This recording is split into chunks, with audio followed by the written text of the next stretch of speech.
अच्छा, तो हम लोग अब व्हाइट बोर्ड की तरफ आते हैं। व्हाइट बोर्ड एनिमेशन है क्या? व्हाइट बोर्ड एनिमेशन आपको जैसे मैंने अभी एक्सप्लेन किया है कि जैसे कि एक व्हाइट बोर्ड है, उस पर एक मार्कर है, उसका मेन एलिमेंट क्या है? व्हाइट बोर्ड, एक मार्कर, एक हैंड।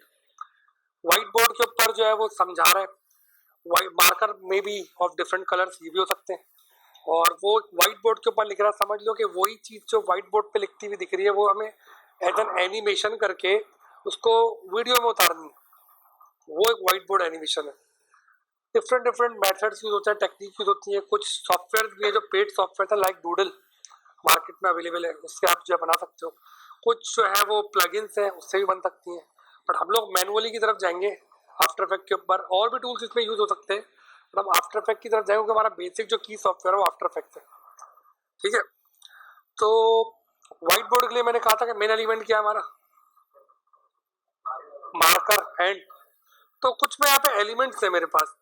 तो जब मैं अपने व्हाइट बोर्ड का प्रोजेक्ट बनाऊंगा तो मैं उसमें कुछ ये मार्कर्स टाइप के, अगर आप देखो तो ये आपको दिख रहे होंगे, हैंड दिख रहे हैं कुछ, 2 उंगलियां हैं, एक हाथ है। ठीक है, बहुत सारे से वो हो सकते हैं, साइंस हो सकते हैं। डस्टर भी हो सकता है हाथ में, कोई हाथ में कोई चीज पकड़ी हुई भी हो सकती है। लेकिन मेन जो की एलिमेंट है वो क्या है? आपका मार्कर। वो एनिमेटेड भी हो सकता है, स्टिल भी हो सकता है, वो मार्कर से लिखेगा क्योंकि डिफरेंट डिफरेंट कलर हो सकता है, कोई इशू नहीं है। ठीक है, तो ये हमारा व्हाइट बोर्ड का एक मेन एलिमेंट है, मोशन हैंड। तो ये मैं अपने हर प्रोजेक्ट जो व्हाइट बोर्ड वाले होंगे मैं उसमें ऐड कर दूंगा। लेट सपोज के मैंने यहाँ पे डी ड्राइव में अपने फोल्डर बनाए थे, तो मेहर अहमद के नाम से, और ये मेरा प्रोजेक्ट रखा हुआ है। लेट सपोज ये मेरा व्हाइट बोर्ड है, तो इसके आफ्टर इफेक्ट के एसेट्स के अंदर मैंने यहाँ पर एक कैटेगरी और बना दी, मोशन हैंड्स के नाम से। ठीक है, सिमिलरली है। ठीक है, सिमिलरली मैंने इसके अंदर भी एक कैटेगरी ऐड कर दी, किस नाम से? मोशन हैंड्स के नाम से।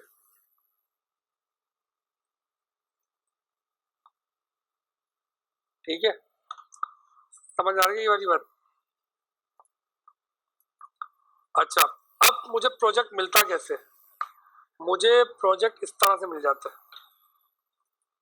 उसमें कुछ पीएचडीज होती हैं, बंच ऑफ पीएचडीज होती हैं, एक स्टोरी बोर्ड बना। भाई उन्हीं पीएचडीज की सिर्फ फोटेज है, खाली वो है, पिक्चर्स है। तो एक स्टोरी बोर्ड है, पूरी एक वो चल रही है इसके अंदर, देखो तो पूरी एक स्टोरी चल रही है। जैसे स्टोरी बोर्ड पता है ना, स्टोरी बोर्ड होता क्या है कि ये एक नरेटर साइड में खड़ी हुई है, बोर्ड पीछे बोर्ड है, और उसके ऊपर प्रॉपर्टीज ऑफ एसेट की हेडिंग है।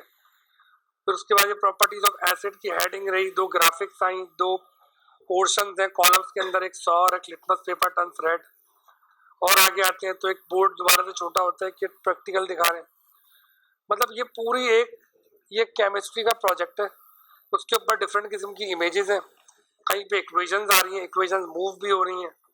ठीक है, उसके बाद ये कुछ टेक्स्ट भी लिखा हुआ आ रहा है, कुछ इक्वेशंस आ रही हैं।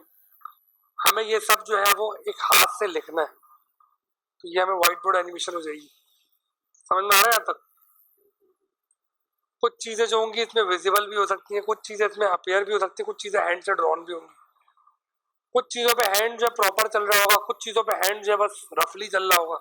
इट डिपेंड्स कि हमारी टाइमिंग कितनी है, हमारा वॉइस ओवर की टाइमिंग कितनी होगी, हमें कितनी बड़ी एनिमेशन चाहिए।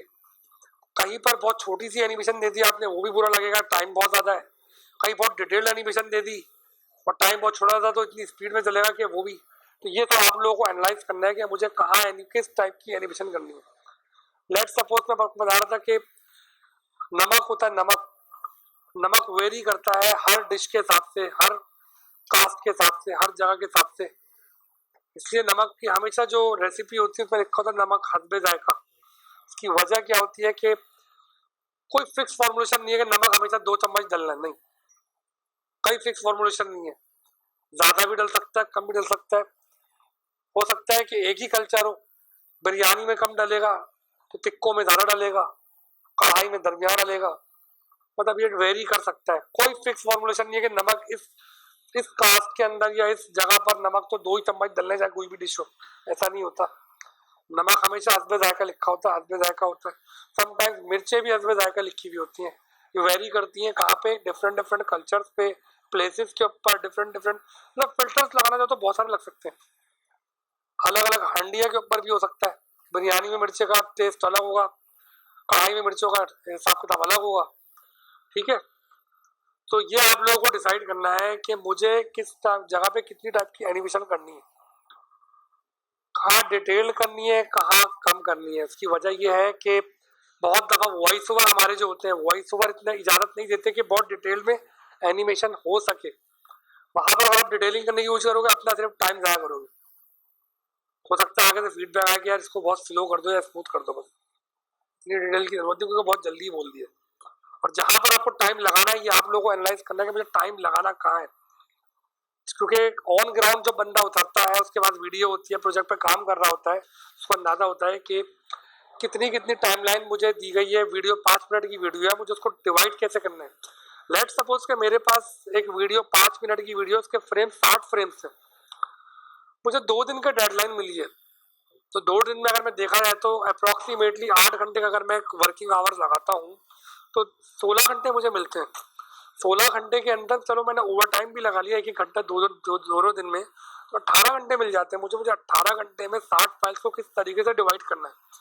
मैं ये भी नहीं बोल सकता कि इक्वली डिवाइड करो, मैं ऐसा भी नहीं कहूंगा, क्योंकि भाई सम स्लाइड्स जो होती हैं वो रिक्वायर होती हैं बहुत नॉमिनल सी एनिमेशन, लेकिन जो कुछ फाइल्स ऐसी होती हैं, कुछ सीन ऐसे होते हैं कि जिनकी डिटेलिंग जो है वो इग्नोर नहीं कर सकते। समझ रहे हो, मतलब कुछ प्रोसेस या कुछ स्टेप्स ऐसे होते हैं कि उनको परफॉर्म करना लाजमी है, उधर पेला वाली नहीं कहानी नहीं चलेगी। तो हम वही वाली बात है, टाइम डिसाइड कैसे करना होता है आपको कि कुछ फ्रेम्स होते हैं उनको आप, अगर मैं ऑन एवरेज लगाता हूँ एक फ्रेम पे आधा घंटा, तो जरूरी नहीं है कि हर फ्रेम पे मेरा आधा घंटे लगे, हो सकता है कुछ फ्रेम मेरे पौने घंटे पे चले, 1 घंटे पे चले, और कुछ फ्रेम मेरे 15 मिनट के अंदर भी हो जाए। बट अगर टाइम एलोकेशन को फॉलो करोगे तो कभी भी डेडलाइंस कभी भी हाथ से निकलेंगी नहीं, टाइम अपने हाथ में होगा। जो लोग अपने टाइम को अपने हाथों में पकड़ के रखते हैं वो कभी भी डेडलाइंस जो है ना फॉल नहीं करती उनकी, वो अपनी डेडलाइंस के ऊपर होते हैं। तो ये आप लोगों को डिसाइड करना है कि एनिमेशन किस जगह पे, किस लेवल पे, कितनी करनी है। समझ में आ रहा है, ये बहुत ज्यादा इंपॉर्टेंट है। अगर आप लोग टाइम टू टाइम डिलीवर करोगे प्रोजेक्ट तो आपकी ग्रोथ के चांसेस ज्यादा है, आपकी एफिशिएंसी डाउन नहीं होगी, दूसरा मोशन में रहोगे। ठीक है ना, क्योंकि ऑन गोइंग प्रोजेक्ट्स आते रहते हैं, खत्म नहीं होते, नेवर एंडिंग प्रोसेस है भाई। आप चल रहे होते हैं, साथ साथ चेंजेस भी आ रहे होते हैं, तो आपको उसका भी बैकअप रखना है। और ये बात मैं आपको बता दूं, फेयर इनफ टाइम मिलता है, ऐसा नहीं है कि कोई ज्यादती हो रही है किसी के साथ। इतना टाइम मिलता है कि अगर बंदा करने वाला है ना तो उसको 2 से 3 घंटे स्पेयर मिल जाएंगे, कम नहीं पड़ेंगे घंटे, तो करने वाला होना चाहिए। ठीक है, यहाँ तक क्लियर है। सो अब मैं क्या करता हूँ कि मुझे प्रोजेक्ट इस तरह मिलता है, मैं अपने पूरा स्टोरी बोर्ड यहाँ से कॉपी करके ले आता हूँ अपने फोल्डर के अंदर। लेट्स सपोज कि मेरा जो फोल्डर था वो ये फोल्डर था। अगेन मैंने यहाँ पर अपना मेरा पीडीएफ वही चीज है, स्टोरी बोर्ड ही है, कॉपी कर लिया मैंने। यहाँ पे मेरा पूरा स्टोरी बोर्ड आ गया। यहाँ पे अपनी पीएचडीज में कहाँ लेके जाता हूँ, मैं कहाँ लेके जाऊंगा मैं अपनी पीएचडी है एआई में, फिर कहाँ लेके आऊंगा, पीएचडी के फोल्डर में ले जाऊंगा मैं अपनी सारी पीएचडीज। मैंने सारी पीएचडीज कॉपी कर ली और मैं यहाँ से पीएचडी के फोल्डर में ले गया। किसके फोल्डर में लेके जाऊँ, आफ्टर इफेक्ट के, एसेट्स, पीएचडी, डर है यहाँ तक। अब हम इंपोर्ट की तरफ चलते हैं, अब हम अपनी फाइल ड्रॉप करेंगे। मैं चाहता था मैं डेस्कटॉप से ही पकड़ के फेंक देता आफ्टर इफेक्ट्स के ऊपर, यार इतनी मत्था मारी क्यों करी मैंने, डबल डबल कॉपी करा मैं डेस्कटॉप से दोबारा पहले फोल्डर में कॉपी किया, क्योंकि हमने कुछ रूल्स बना दिए, कुछ बाउंड्रीज बना दी हैं। वो रूल्स हमारे लिए ही फेवरेबल है, हमें ही बचाएंगे फ्यूचर में। मैंने कहा ना कि अभी तुम फाइल को लंबी कराओगे, ब्रिज क्रॉस कराने की कोशिश करोगे, जंप कराने की, वो आगे आगे तुम्हें जंप करवा देगी, सही है ना। तो वो कहते हैं ना जैसा करोगे वैसा भरोगे, तो फाइल के साथ मत खेलो। तो जिन लोगों ने फाइल के साथ खेला है, फाइल्स ने बाद में उनके साथ खेला है, समझ लो। चलो यार, एसेट्स के फोल्डर में, क्योंकि मैंने बताया था कि जो हमारी जो भी फाइल्स इंपोर्ट होंगी, इवन एक छोटी सी फाइल भी इंपोर्ट होगी, पहले वो एई के फोल्डर में जाएगी, देन इंपोर्ट होगी। अब मैं ऐसे इंपोर्ट कर सकता हूँ भाई। लेट सपोज कि मेरा एक प्रोजेक्ट ये खुला हुआ है। सब फर्स्ट ऑफ ऑल मैंने यहाँ से अपने प्रोजेक्ट में से सबसे पहले मैंने यहाँ से मोशन हैंड्स यहाँ से सारे इंपोर्ट कर लिए, ठीक है।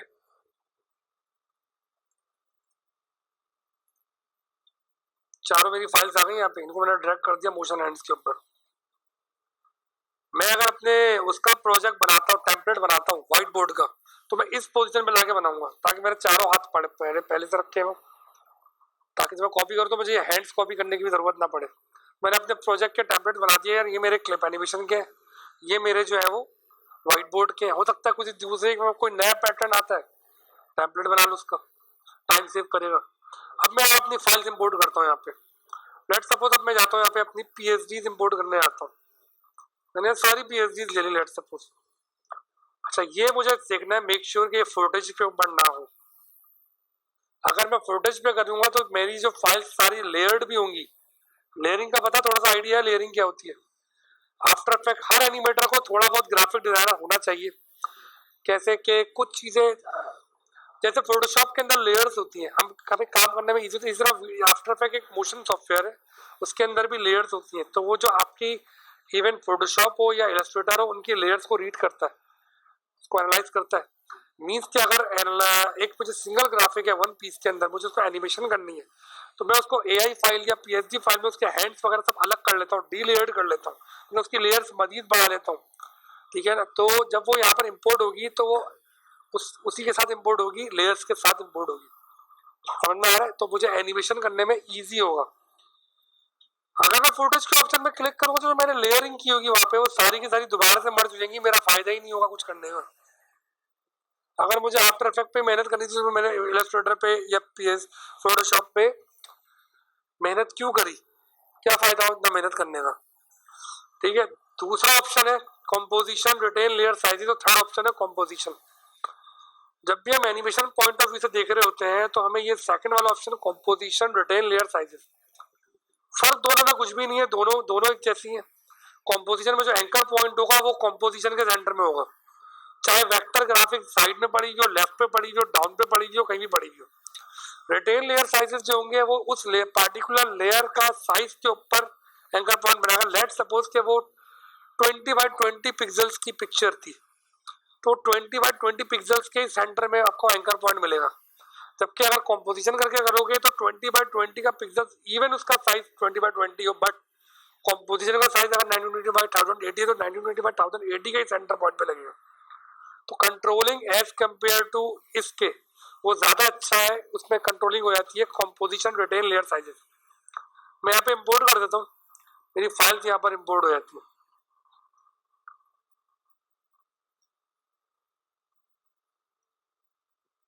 आप चाहो तो वन बाय वन भी इंपोर्ट कर सकते हो, चाहो तो मैंने एक साथ कर दी सारी। मैंने कहा था कि मेरे जितनी भी कॉम्पोजिशन होती हैं अदर देन मेन कॉम्प, कहाँ जाएंगी? अदर देन मेन कॉम्प, वो अदर कॉम्प में जाएंगी। और अदर कॉम्प में ये क्या थी? पीएचडी थी, एआई थी, मैंने पीएचडी में ड्रॉप कर दी, सारी आ गई मेरे पास यहाँ पे। मैंने बोल दिया कि इसके अलावा जितना भी कचरा है सारा कहाँ फेंकना मुझे? सोर्स फाइल पे। अभी कितना मुश्किल था, मुझे नीचे तक जाना पड़ा, ऊपर आना पड़ा, अब मेरी सारा कचरा दोबारा से सिमट गया। सोर्स फाइल पे जितनी भी फाइल थी सारी अदर देन कॉम्प सारी आ गई। अदर कॉम्प के अंदर पीएचडी के अंदर सारी मेरी पीएचडी और एआई मेरी डिफरेंशिएट हो गई।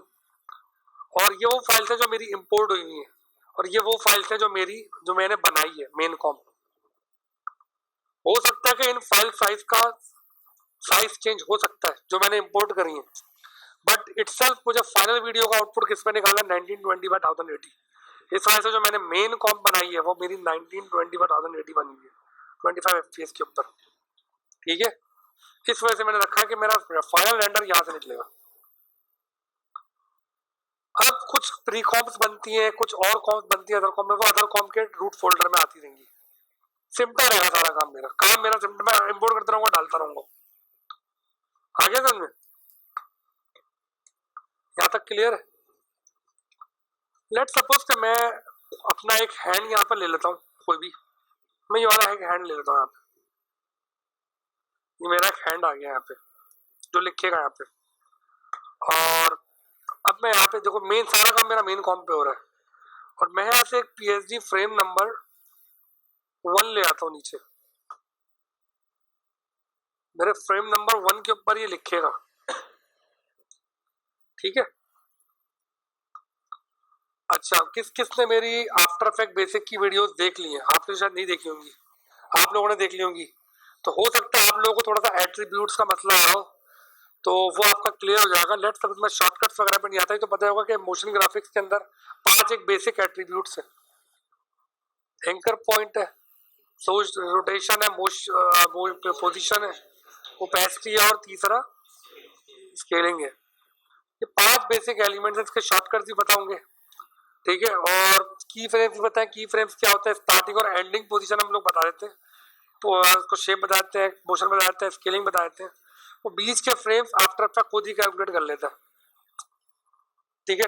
टाइमिंग्स का भी अंदाजा होगा, टाइमलाइंस क्या होती है, टाइमलाइन क्या है, ये भी अंदाजा होगा।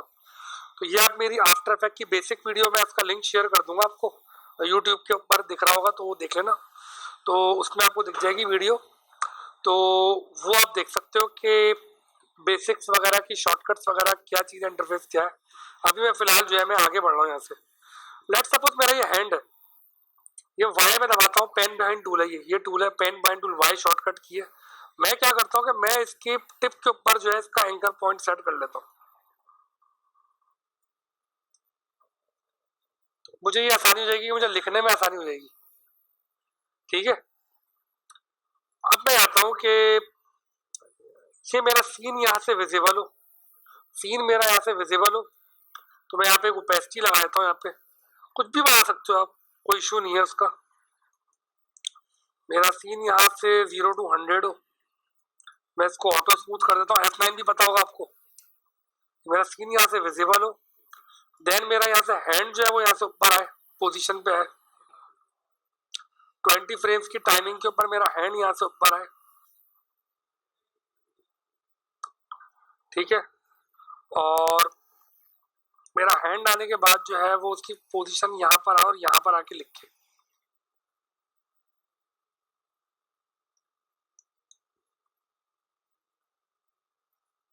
ठीक है। मैंने इसको यहाँ सेट कर दिया, अब मुझे इसको चलाना है। लेट सपोज मैं अंदर आ जाता हूँ।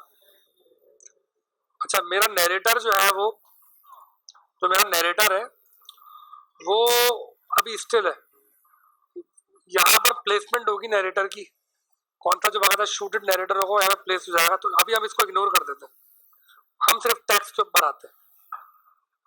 मैं टेक्स्ट के ऊपर यहाँ पे लिखूंगा खाली, मैंने पेन टूल लिया, ये पता होगा, ये भी आपको वीडियो में पता चल जाएगा, मेरी वीडियो शेयर होगी कि जब भी हम पेन टूल विदाउट किसी लेयर को सेलेक्ट करते हैं तो वो शेप बनाता है, ठीक है। और जब भी हम अपना पेन टूल किसी भी लेयर के ऊपर रखते हैं तो वो मास्क फेरता है वो,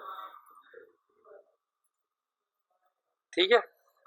मैं इसके ऊपर मास्किंग कर देता हूँ, ठीक है। मैं तुम लोगों को समझ में आना शुरू हो जाएगा मैं कर क्या रहा हूँ बेसिकली।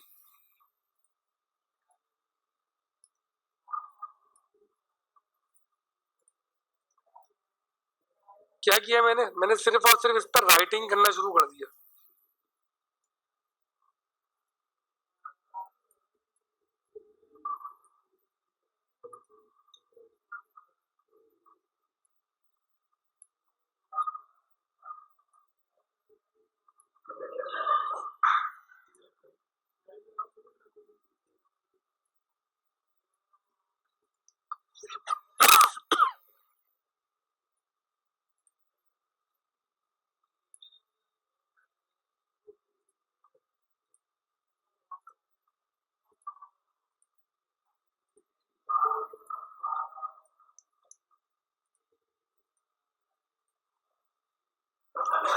अब डिफरेंट डिफरेंट लोग जो होते हैं डिफरेंट डिफरेंट किस्म की हैंड राइटिंग करते हैं, सिर्फ मैं लिख रहा हूँ, कुछ भी नहीं कर रहा हूँ मैं।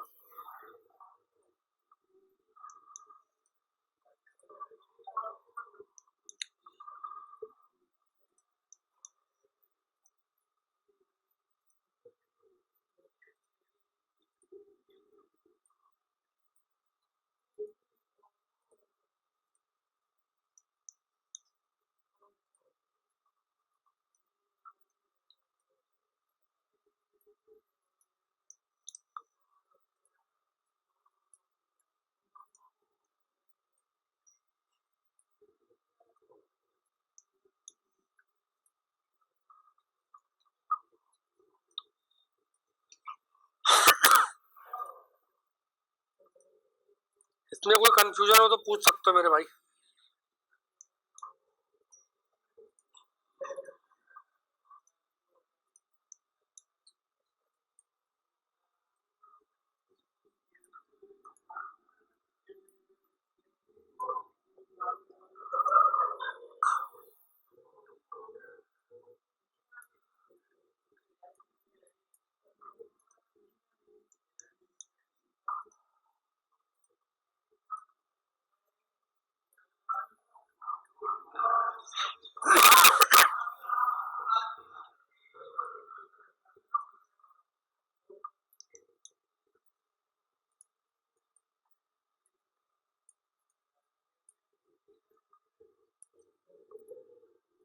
ठीक है, मैंने यहाँ पर एक मास्क फेर दिया, आ रहा था। और मैंने यहाँ पे मास्क फेरने के बाद मैंने यहाँ पे एक इफेक्ट लगा दिया, स्ट्रोक। एक और ऑप्शन होता है राइट ऑन, राइट ऑन से भी कर सकते हैं, पर राइट ऑन से ना हैवी होना शुरू हो जाता है। वो सारी टेक्निक में तुम्हें सिखाऊंगा, मसला नहीं है। अच्छा, मैंने इसको क्या किया है, इसको मैंने थोड़ा सा इसका ये बढ़ा दिया, या पहले मैंने इसको रिवील करनी है मुझे, इसको ये रिवील हो रही है। इसको मैंने इतना इतना ब्रश खोल लिया कि बस ये सब अल्फाबेट्स अपीयर हो जाए, इतना चौड़ा ब्रश खोल लिया मैंने। स्पेसिंग 0 कर दी, एंडिंग यहाँ से मैं 0 कर लेता हूँ। लेट सपोज मैं यहाँ पर एक फ्रेम टाइम जो है वो 1 सेकंड जो है, और 15 फ्रेम्स के ऊपर जो है मैं रख के मैं यहाँ पे की फ्रेम लगाता हूँ। ये बस अंदाजा हो जाएगा कि टाइमलाइन की फ्रेम होते हैं, इसमें की फ्रेम लग चुका है। और मैं इसको 50 फ्रेम के ऊपर कंप्लीट कर रहा हूँ मैं इसको, ठीक है। मैंने 50 फ्रेम्स के ऊपर इसको मैंने कंप्लीट कर दिया। ओके, इसको मैं ऑटो स्मूथ कर देता हूँ, ऑटो स्मूथ कर दिया मैंने इसको। मैं एग्जैक्ट इसी पोजीशन पे रखता हूँ, और मैंने इसका मास्क कॉपी कर लिया। एम दबाया मैंने, मास्क की प्रॉपर्टी था, मास्क का पाथ के ऊपर क्लिक किया, मैंने कॉपी कर लिया। सेम मास्क पाथ कॉपी किया मैंने, बैक पर आया, मैंने इसकी पोजीशन के ऊपर आया, पोजीशन पे रखा और कंट्रोल V कर दिया।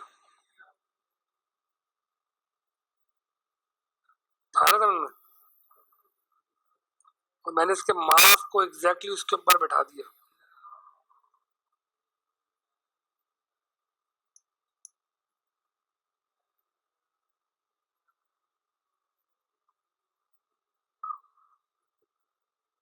आ रहा था।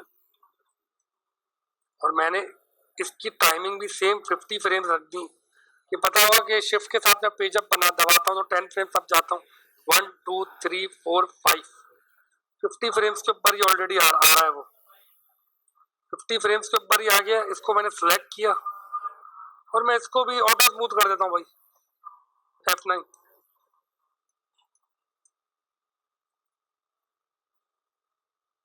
अभी यहाँ पर आया 20 फ्रेम्स के बाद जो है इसी की फ्रेम को कॉपी कर देता हूँ, वापस चला गया।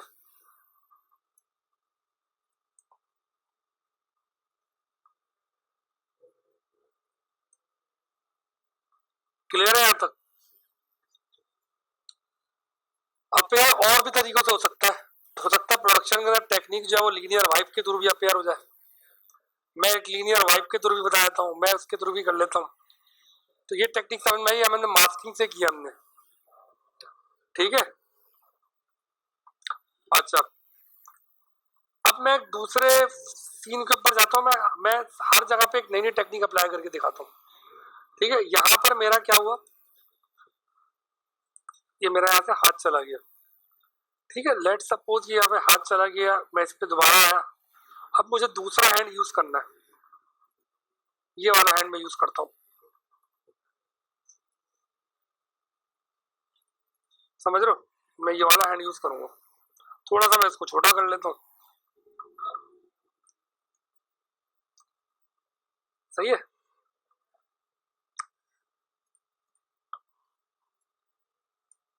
और इसका मैं एंकर पॉइंट एडजस्ट कर लेता हूँ यहाँ पे इसकी उंगली पे,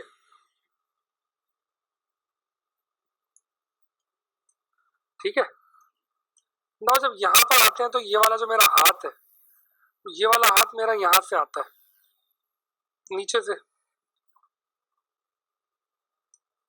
वही 20 फ्रेम्स के ऊपर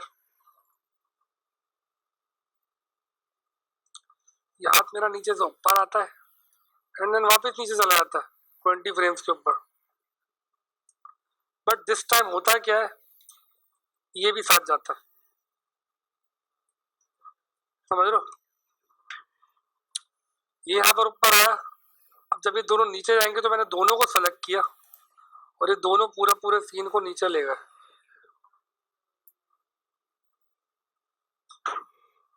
आ रहा है समझ में? ऑटो स्मूथ कर देता हूँ भाई मैं इसको, इनकी कीज को भी F9, इसको भी ऑटो स्मूथ कर देता हूँ। इसको रन करके देख लेते हैं हम लोग। सीन शुरू हुआ, इसने लिखा, हाथ नीचे चला गया, हाथ आया, उसने हाथ से नीचे ले गया, अब मेरा फ्रेम ब्लैंक हो गया। अब मुझे सेकंड फ्रेम के ऊपर ये कहलाती है ट्रांजिशन कॉल्ड ट्रांजिशंस। जब हम एक सीन से दूसरे सीन की तरफ जंप करते हैं, स्विच कर रहे होते हैं, तो या तो झटके से हो जाए, कट पे हो जाए, बट अगर कुछ स्मूथनेस है, कुछ आ रहा है जा रहा है, कुछ घूम रहा है हो रहा है, दो सीन्स को जब ज्वाइन कर रही है वो आपका कहलाते हैं ट्रांजिशंस। अब ट्रांजिशन मैंने ये बना दी, ये मैंने इसको ट्रांजिशन बना दिया गया, नीचे आ गया, बट अब मेरा फ्रेम ब्लैंक हो गया। मुझे सेकंड फ्रेम पे जंप करना है तो मैं सेकंड फ्रेम अपने यहाँ पे नीचे रख देता हूँ। मेरा इस पोजीशन के ऊपर अगर सेकंड फ्रेम अगर आ जाता है तो भी मेरा काम हो सकता है।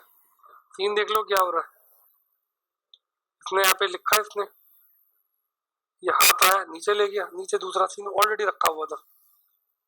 क्लियर है? ट्रांजिशन बन सकती है, ट्रांजिशन तुम एक दूसरे के ऊपर ओवरलैप करके फेड इन भी कर सकते हो, कोई हार्ड एंड फास्ट नहीं है इसमें। ट्रांजिशन ये भी हो सकती है कि भाई पीछे को रखा हुआ तो पूरा फ्रेम को रब कर दिया, पीछे दूसरा फ्रेम रखा हुआ था। ट्रांजिशन उल्टी भी हो सकती है इसकी, कि नीचे से वो कोई दूसरा फ्रेम लेकर आके ऊपर रख दिया, ये भी हो सकता है। ये डिपेंड करता है कि तुम्हारा टाइमिंग कितनी है, तुम्हारा वॉइस ओवर कितना है, तुम्हारा ट्रांजिशन का टाइम है कितना, तुमको कौन सी ट्रांजिशन अच्छी लगेगी।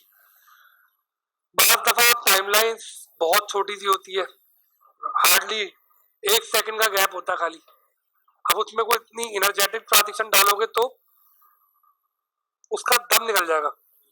हम फेड इन कर, सिंपली फेड इन कर देते हैं कि यहाँ पे खत्म हुआ, दूसरा सीन 15 फ्रेम्स के ओवरलैप पे फेड इन हो गया, ये भी कर सकते हैं।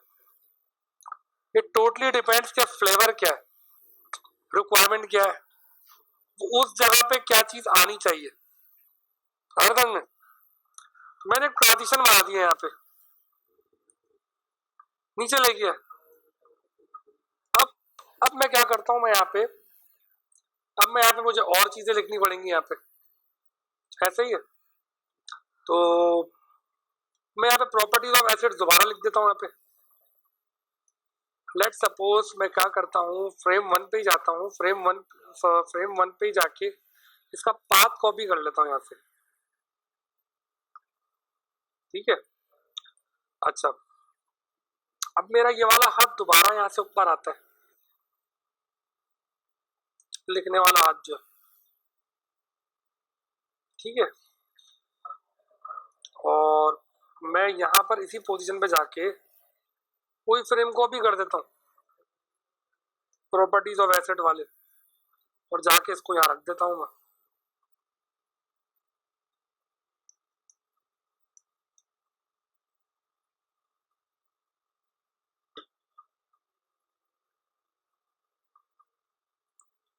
ठीक है, कितनी देर में लिखवाता हूँ मैं इसको, तो वही 50 फ्रेम्स पे लिख दिया उसने, देन जाके वो वापस चला जाता है हाथ। ठीक है, सबको मैं वो कर देता हूँ, ऑटो स्मूथ लगा देता हूँ यहाँ पे। और सेम मैं क्या करता हूँ कि जो मेरा सेकंड फ्रेम है, जो मेरा सेकंड फ्रेम था, ये ना प्रॉपर्टीज ऑफ एसिड, इसके ऊपर भी मैं एज इट इज वही लगा देता हूँ, मास्क जो है।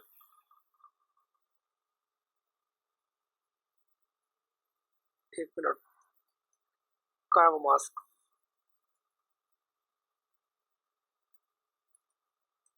एज इट इज मैंने यहाँ से मास्क कॉपी कर लिया इसका, और मैंने फ्रेम 2 पे जाके उसके ऊपर भी लगा दिया। आ रहा है समझ में? सेम वही प्रॉपर्टी लगा दी मैंने उसके ऊपर भी, स्ट्रोक। आ रहा है, क्लियर है? स्ट्रोक लगा दिया मैंने, रिवील रिवील ओरिजिनल इमेज कर दिया, वो कम कर दिया, स्ट्रोक बढ़ा दिया ब्रश का, और वही फ्रेम लगा दिए। लेट सपोज मैंने ये हैंड लगा 50 फ्रेम्स पे जाके इसको 100 कर दिया, वही मैंने ऑटो स्मूथ कर दिया। अब हम इसकी टाइमिंग देखते हैं कि इसकी टाइमिंग कैसे बनती है।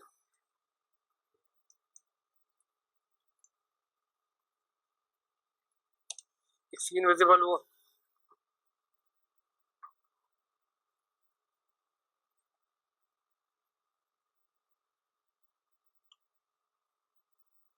सही है, क्लियर है यहाँ तक? थोड़ा सा और आगे बढ़ते हैं, अब हम थोड़ा सा लीनियर वाइप की तरफ चलते हैं। ये हैंड नीचे आ गया, अब ये हैंड दोबारा से ऊपर आता है, और कहाँ पर आता है? यहाँ पे आता है।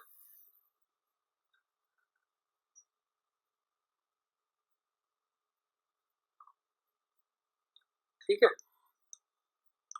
हम इसको सॉवर लिखवाएंगे, या तो मैं वही मास्किंग पूरी फेर उसके ऊपर।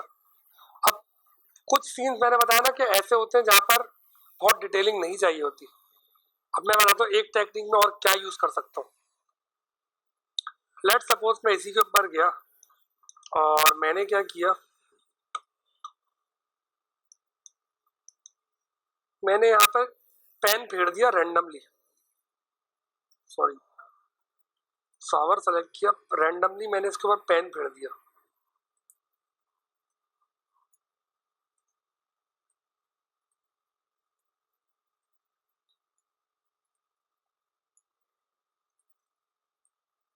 दिमाग में कुछ चल रहा है कि किस तरीके से जो है वो इसके ऊपर एक अफेक्ट आएगा?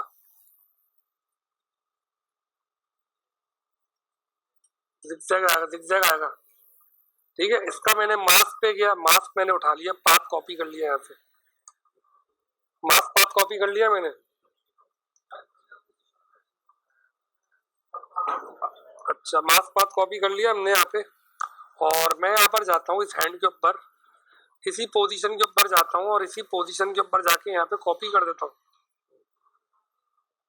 जिगजैग कॉपी हो गया। सेम मैं इसको यहाँ पे शिफ्ट कर देता हूँ, अपनी एनिमेशन को थोड़ा सा यहाँ शिफ्ट कर देता हूँ यहाँ पे, कि ये जो है वो यहाँ पर लिखना शुरू कर दे।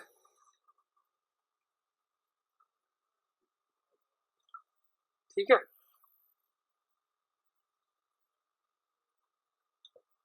ओके। और उसके बाद ये भी 5 फ्रेम तक, 50 फ्रेम्स तक है ये। उसके बाद वापस नीचे चले जाए। ठीक है, और मैं इसको ऑटो स्मूथ कर देता हूँ। अच्छा, अब मैंने क्या करा है, सिर्फ मार्कर फेरा यहाँ से यहाँ तक। अच्छा, अब मैं लगा रहा हूँ उसके अंदर फ्रेम नंबर 2 के अंदर लीनियर वाइप, या भले से इसका मास्क डिलीट कर दो, कोई इशू नहीं है। मैं इसके ऊपर लीनियर वाइप लगा रहा हूँ, एक इफेक्ट है linear wipe, transition linear wipe. Okay, ये क्या काम करती है? ये काम करती है, ये देख रहे हो, मैं इसकी पोजीशन उल्टी कर देता हूँ, माइनस के 180 कर देता हूँ सॉरी -90 कर देता हूँ, सॉरी -90 हो गया ये। अब ये ऐसे चल रही होगी, ठीक है। तो मैं 100 यहाँ पर लगाता हूँ और 50 फ्रेम्स के बाद इसको 0 कर देता हूँ। थोड़ा सा इसका फेदर ऑन कर देते हैं भाई,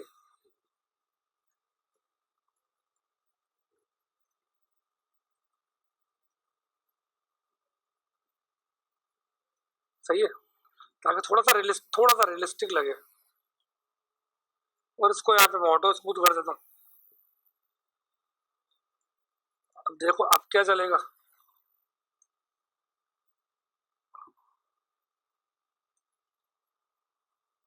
अब आ रहा है, ये भी आ रहा है समझ में, ये भी हो सकता है। नीचे चला गया हाथ यहाँ से, ठीक है। अब ये क्या काम करते हैं, अभी हाथ नीचे चला गया, अब ये इमेज को लाना है। पहला मेरा जिक्र हुआ सौर की इमेज लानी है। बहुत सारे तरीके हैं, अपेयर कर सकता हूँ, पॉपअप कर सकता हूँ, लेकिन व्हाइट बोर्ड चल रही है तो अच्छा लगेगा यार कि मेरा हाथ जो है वो इमेज रख के जाए, क्या कहते हो। तो मैं इसको ये कर सकता हूँ कि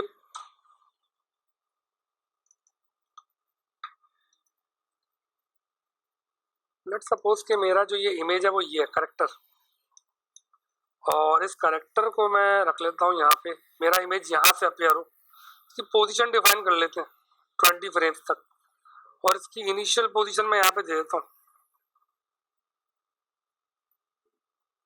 अच्छा देखो, सबसे पहले देखो इसका जो है ना, मुझे वो अलग सही करना पड़ेगा, एंकर पॉइंट, ताकि इसका एंकर पॉइंट सही बन जाए। मैं इसका एंकर पॉइंट यहीं ले लेता हूँ सेंटर पे, ठीक है। और मैं इसकी पोजीशन लगाता हूँ यहाँ पे 20 फ्रेम्स तक। मैं इनिशियल पोजीशन इसकी यहाँ पे डिफाइन कर देता हूँ सेंटर के ऊपर,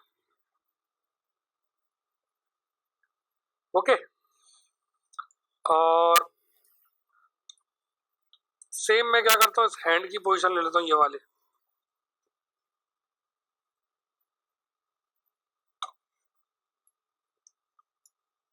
मैं इसकी पोजीशन डिफाइन कर लेता हूँ कि यहाँ पे रखता हुआ रख के चले जाए,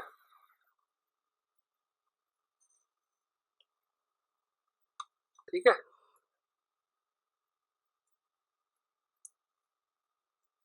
और मैं साथ साथ जो है वो इसके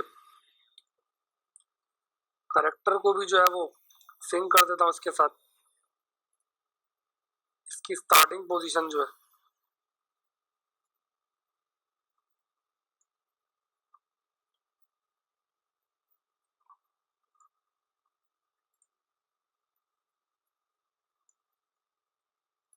समझ रहे हो आप मेरी बात।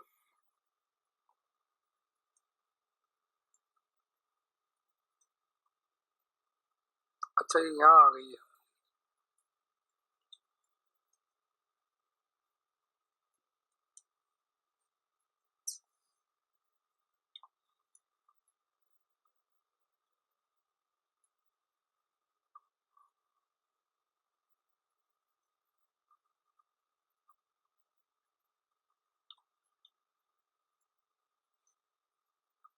ठीक है। यहाँ आया, 20 फ्रेम्स के बाद वापस चला गया।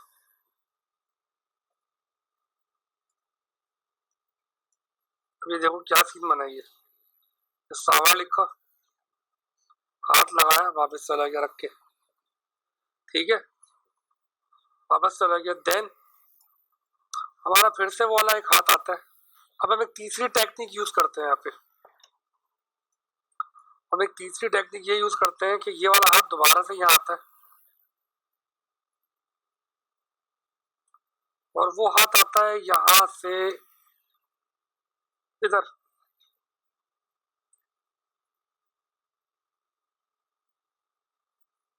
अभी दोबारा से यहाँ लिखेगा, ठीक है।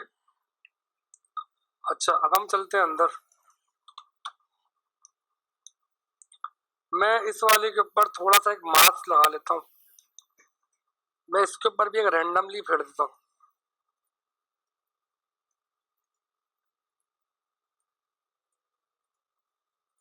तो देखो ना, मैं थोड़ा सा क्रॉस पे फेंक रहा हूँ, क्रॉस के अंदर स्ट्रेट नहीं चल, हाथ कभी भी लिखता है तो ऐसे नहीं लिखता बिल्कुल ही, थोड़ा सा ऐसे लिख रहा होता है।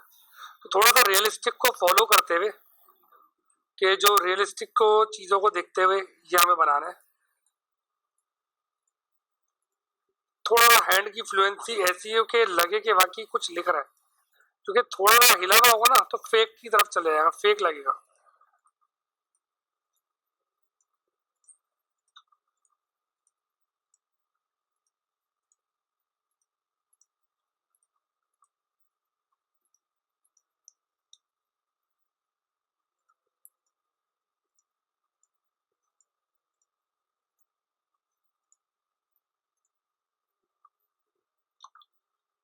ठीक है, मैंने यहाँ पे एक मास्क बना लिया। इस मास्क के पाथ को मैंने कॉपी किया।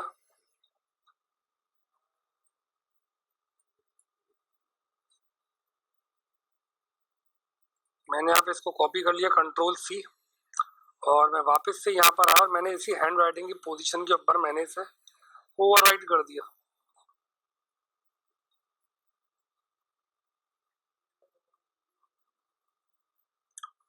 आ रहा समझ में? टफ तो नहीं लग रहा?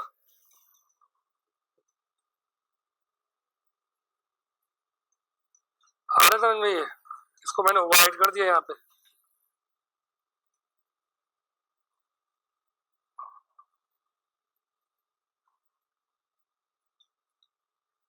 ठीक है, अब आ जाते हैं थोड़ा सा, सही बैठ गया ना? हाँ बैठ गया। अच्छा जी। अच्छा, अब ये भी हमने कैलकुलेट कर लिए, 50 फ्रेम्स के ऊपर किया हुआ ये भी काम, और 10 फ्रेम्स के बाद जो है वो ये वापस से नीचे चला गया अपनी ओरिजिनल पोजीशन के ऊपर। इसके ऊपर भी मैंने वो लगा दिया, ऑटो स्मूथ लगा दिया। ठीक है, अभी यहाँ से स्टार्ट हो रहा है। अब मैं तीसरी टेक्निक बता रहा हूँ। तीसरी टेक्निक क्या है? इसका मास्क डिलीट कर दो, कोई इशू नहीं है। राइट क्लिक करता हूँ, मैं इसको कन्वर्ट कर देता हूँ एडिटेबल टेक्स्ट। अभी फॉन्ट का आ रहा है, कोई इशू नहीं है, बाद में मसला सॉल्व हो जाएगा।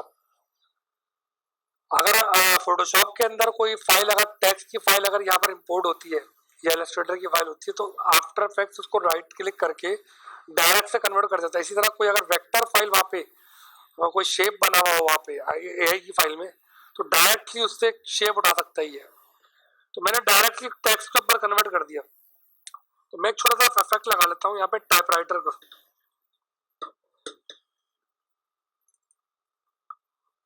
देखो यहाँ पे टाइपराइटर का एक इफेक्ट लग गया। तो मैं आगे कर देता हूँ, इसको फ्रेम्स को पीछे कर देता हूँ। सो 1 2 3 4 5 50 फ्रेम्स के ऊपर मैंने इसको कंप्लीट कर दिया। ऑटो स्मूथ लगा दिया इसके ऊपर ही मैंने। अब मुझे देखना है कि अब क्या इफेक्ट बना है। चलता रहेगा इसमें यहाँ पे। ये बेसिकली अगर देखा जाए इफेक्ट क्या है, तो मैं दिखाता हूँ क्या चीज है, दोनों में फर्क क्या है। लीनियर वाइप एक वाइप करके खोला था, ये टाइप कर रहा है। देखो हमने 3 टेक्निक कर ली, मास्किंग भी कर ली, लीनियर वाइप से भी कर लिया, तीसरा टाइपराइटर से भी खोल लिया, टेक्स्ट को स्ट्रोक से भी खोल लिया। ठीक है ना? तो अभी डिपेंड करता है तुम्हें, ये तुम्हें डिसाइड करना पड़ेगा तुम लोगों को कि कौन सी चीज कहाँ यूज कर सकते हैं। समटाइम डिटेलिंग जहाँ चाहिए, समटाइम सिर्फ निकालना काम, समटाइम सोचता है कि मैं सिर्फ लीनियर वाइप करता हूँ, तो हम वाइप भी नहीं करते, पेन भी नहीं फेरता, हम सिर्फ ग्राफिक को अपेयर कर देते हैं। तो इतनी देर में हाथ आएगा, लिखेगा 10 फ्रेम 20 फ्रेम वो ज़ाया होंगे, हाथ जाने के 20 फ्रेम 40 फ्रेम ये ज़ाया हो गए, लिखने में वो कम से कम 30 40 फ्रेम वो ले लेगा। समझो ऑलमोस्ट हमारे 3 से 4 सेकंड ज़ाया हो जाएंगे हमारे। तो इतनी देर में ग्राफिक का मजा ही नहीं आएगा। तो ग्राफिक लेकिन ज़्यादा इंपॉर्टेंट है, तो हम क्या करते हैं, विजिबल कर देते हैं।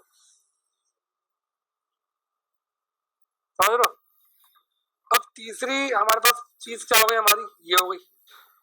इसमें हमारे साथ मैं छोटा सा इसका अगर प्रीव्यू देखूं स्टार्टिंग से मेरा, तो क्या बनता है प्रीव्यू, ये प्रीव्यू बनता है।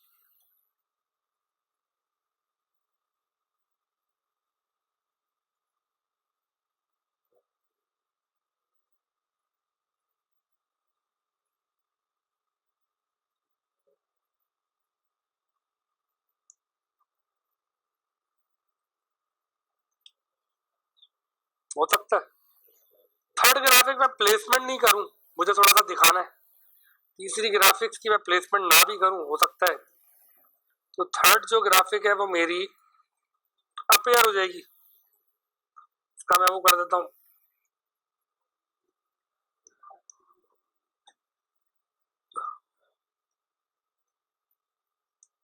तीसरी ग्राफिक का मैं जाऊँ वो प्लेसमेंट अपियरेंस से कर देता हूँ।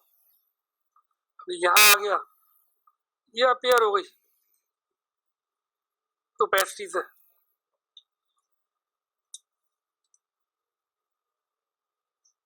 अच्छा ये दे इस वजह से रही है।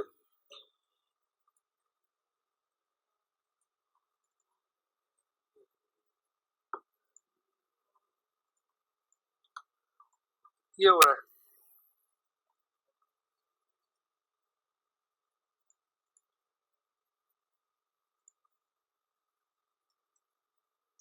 ठीक है, मैंने यहाँ पे इसको अपेयर कर दिया, ऑटो स्मूथ कर देता इसको। अब ये अपेयर होने के बाद इसमें थोड़ा सा मैंने परफॉर्म करके दिखा दिया। इसमें ये अपेयर हुआ, ये ब्लू पेपर है, ये रेड पेपर है, ये पानी है। तो ब्लू पेपर लिटमस पेपर जो है वो ये रहा, ठीक है। और वाटर सरफेस के ऊपर ये डिप पीस है। मैं इन सबको एक पीस पे कर लेता हूँ। हाँ मैं चाह थोड़ी सी एनिमेशन दिखा दूँ इसके अंदर। तो मैं क्या करता हूँ कि मैं इसको डिप पीस को लिटमस पेपर को कनेक्ट कर देता हूँ किसके, अपने ब्लू पेपर से। पेरेंटिंग की है मैंने, ये तुम्हें सब उसमें दिख जाएगा मेरी बेसिक वीडियोस के अंदर, ठीक है ना। डिस्क्रिप्शन के ऊपर देख सकते हो कि लिंक मिल जाएगा। तो मैं क्या करता हूँ, मैं यहाँ पर एक वो कर देता हूँ, एक छोटा सा सीन बनाता हूँ इसके अंदर कि ये जो अपेयर हो तो पहले ये अप एंड साइड पर हो, अपर साइड के ऊपर हो। जब ये डिप हो जाए तो फिर ये अपना कलर चेंज करे। लिटमस पेपर कलर चेंज करता है ना अपना। अब ये डिप डिप किया, लेकिन बाय डिफॉल्ट जो होगा वो क्या होगा, ये पहले पूरा ब्लू ही होगा, पहले पूरा ब्लू ही होगा,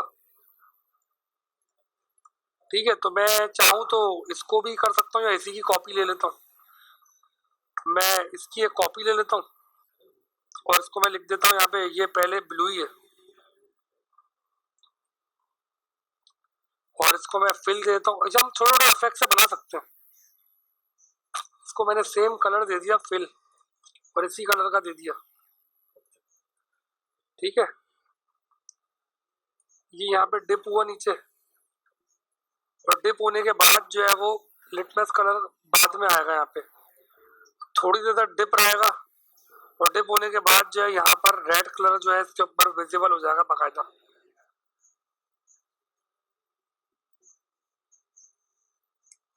समझ में आ रहा है मैं कर क्या रहा हूँ। ये हुआ इसके साथ।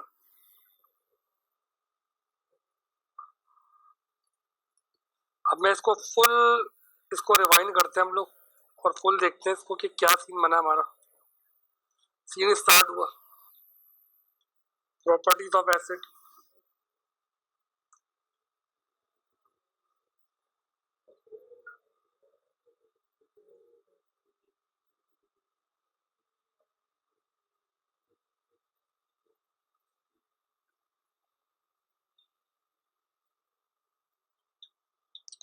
हमने सीन दे दिया, ऐसी है ना।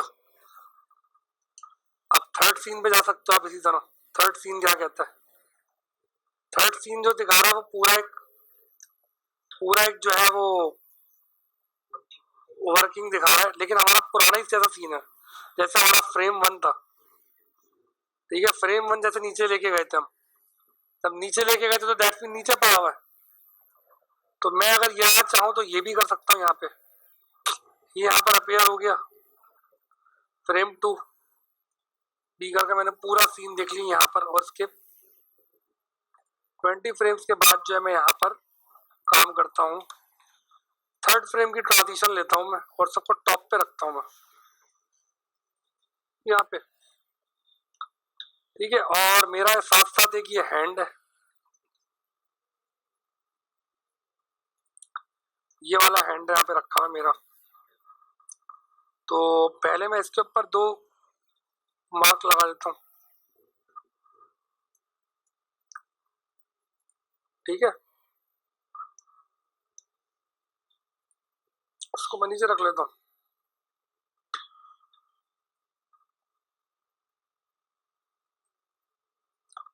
और साथ साथ मैं इसके ऊपर भी लगा लेता हूँ,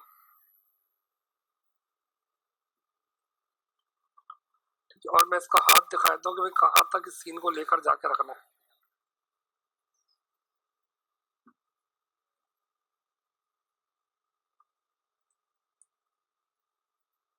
कंफ्यूजन तो नहीं है कोई? क्लियर है?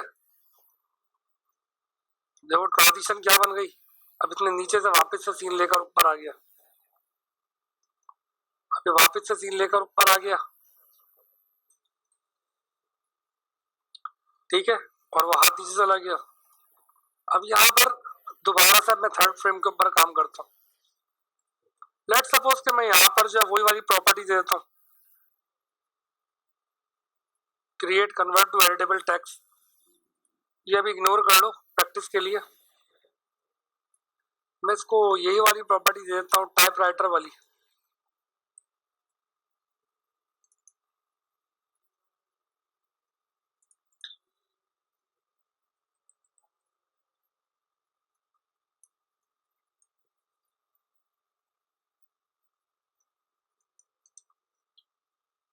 ठीक है, आ गई यहाँ पे, और अब इसके ऊपर आप हाथ फेर सकते हो, टाइप होता हुआ हाथ फेरते हुए दिखा दिया। देन उसके बाद जो है वो ये भी हो सकता है कि थर्ड फ्रेम में मैं इस पूरे डायग्राम को ऊपर ले आता हूँ, लेबलिंग में लिख सकता हूँ, डायग्राम को मैं यहाँ पे ऊपर ले आता हूँ यहाँ से, और ये मैं कर लेता हूँ यहाँ पे, और ये हाथ इससे सिंक कर देता हूँ मैं।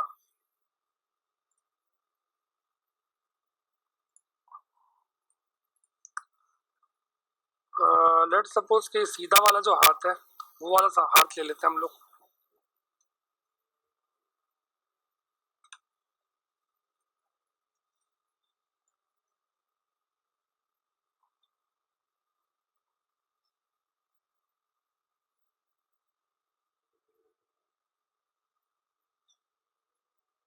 ठीक है।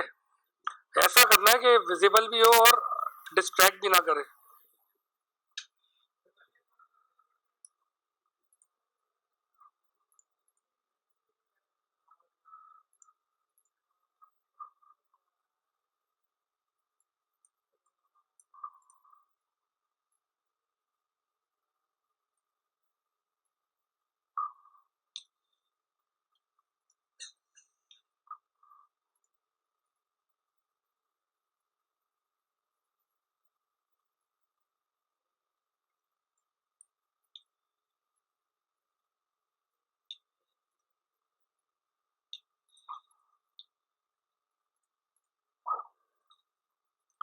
तब ये देखो क्या हो रही है,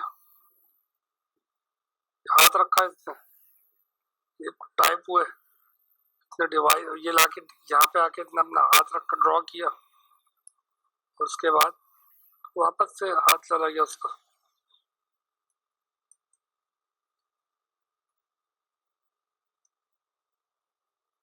आ रहा समझ में?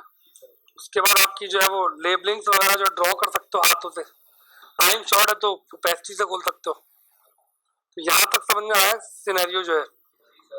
अब लोग जो किस तरीके से जो है वो अपने हैंड्स को यूज करते रहेंगे, डिफरेंट डिफरेंट हैंड्स को, और जो है यहाँ से सीन मोल्ड होते रहेंगे। हाँ, सिर्फ सिर्फ कुछ नहीं करना, जो भी लिखा है सिर्फ उसको लिखना है, बस कुछ कुछ जगह पे लिखने से गुरेज करना है कि टाइमिंग अगर शॉर्ट है तो यहाँ तक किसी किस्म का कोई क्वेश्चन है तो पूछ सकते हो भाई, पुराने बंदों में से भी नए बंदों में से भी। आया समझ में? भाई फिर भंडने ना मिले, फिर मुझे प्रैक्टिस के लिए अगर दो तो भंडने ना मिले, इसको फिर कंटिन्यू करना है आगे। इसमें किसी किस्म की कोई कमी रह गई तो बता दो कि हो सकता है मेरे दिमाग से निकल चुकी हो।